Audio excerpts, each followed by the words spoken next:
Ce n'est pas un signe de bonne santé mentale que d'être adapté à une société malade. J. Krishnamurti. Bonjour à tous et à toutes. Aujourd'hui, le sujet de la vidéo, ça va concerner notre société actuelle et ce que j'en pense et que des anciens sages yogis en ont pensé également. Euh, Comme je viens de le dire à l'instant, cette phrase que je viens de citer, euh, elle a une importance et elle veut à la fois tout dire. Elle veut tout dire en fait. Euh,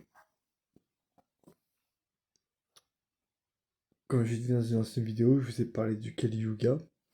Et que le Kali Yuga, c'est l'âge de la dégénérescence et du déclin spirituel de l'homme.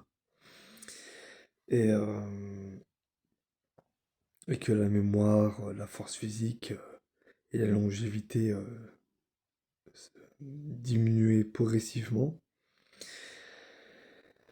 Et donc,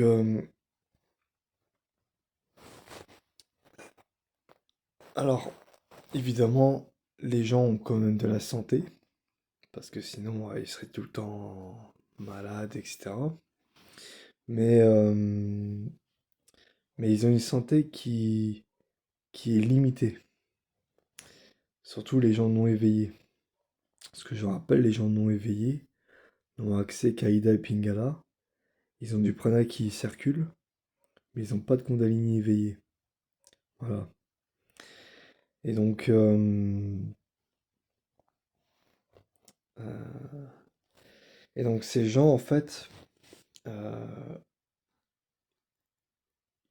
alors ils peuvent avoir de la santé, ça dépend de leur environnement, s'ils sont exposés au soleil, s'ils mangent bien, s'ils sont à l'air libre, en train de prendre un bon bol d'air frais, tout plein de choses comme ça qui est source de prana.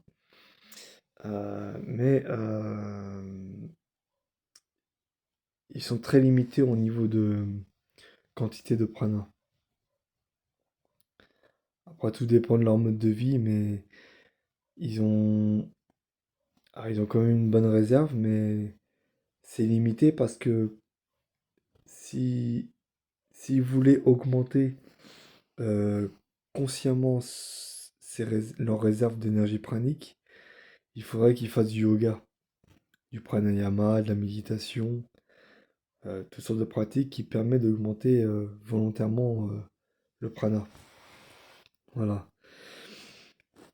C'est pour ça qu'il y a beaucoup de gens qui, de nos jours, qui ont des maladies mentales comme Alzheimer, qui vont dans les hôpitaux acheter des médicaments, parce que justement, ils,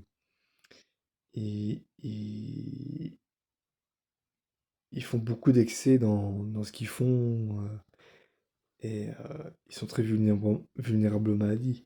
Voilà, tout simplement,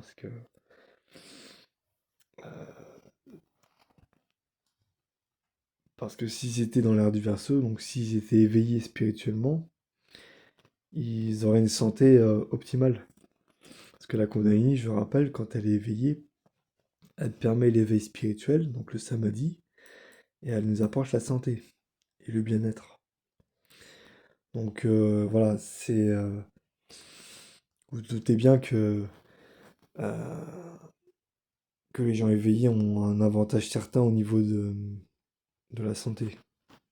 Surtout que quand on est éveillé, parce que les gens qui sont pas éveillés, comme je dis, ils ont du prana, mais ils n'en ont pas conscience, ils n'ont pas conscience de cette énergie. Ils la respirent, ils en absorbent à chaque respiration qu'ils prennent, mais ils s'en rendent pas compte.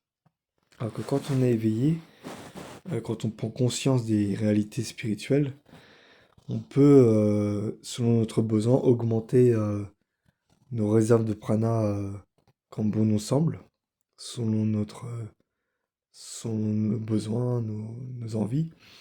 Et on peut s'en servir, comme je dis, pour nous guérir d'une maladie, que ce soit physique ou mentale, selon bien sûr le degré d'augmentation du prana, hein, parce qu'il y a un certain degré qu'il faut atteindre pour guérir.